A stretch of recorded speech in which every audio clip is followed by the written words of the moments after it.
السلام عليكم. اليوم غادي نهضروا على معاناة عمال وعاملات الكابلاج في المغرب.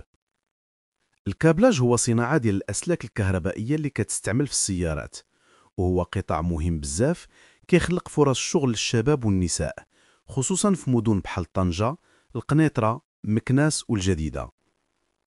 ولكن وراء هاد الصناعة كاين ثمن غالي كيخلصوه العمال، ساعات عمل طويلة كتوصل حتى ل 12 ساعة في النهار، وأجور ضعيفة ما كتعداش 2500 درهم. ظروف صعيبة، وقوف لساعات طويلة بلا راحة، مشاكل صحية في الظهر والرجلين، وضغط نفسي كبير بسبب المراقبة والسبان والتهديد بالطرد.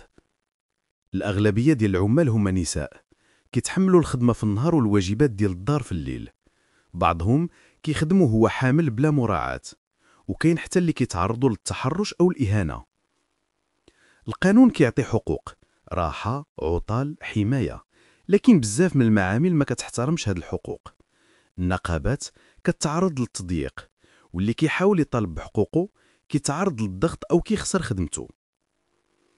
هاد الوضع كيأثر على الصحة النفسية والجسدية ديال العمال، وكيخلي حياتهم الاجتماعية شبه منعدمة. الحلول واضحة: تطبيق صارم لقانون الشغل، تحسين الأجور، توفير ظروف إنسانية، وحماية النساء خصوصاً. العمال ماشي آلات، العمال هما اللي كيبنيو التنمية ديال البلاد. واجب علينا كاملين نسمعوا لصوتهم وندعموا مطالبهم بالكرامة والعدالة.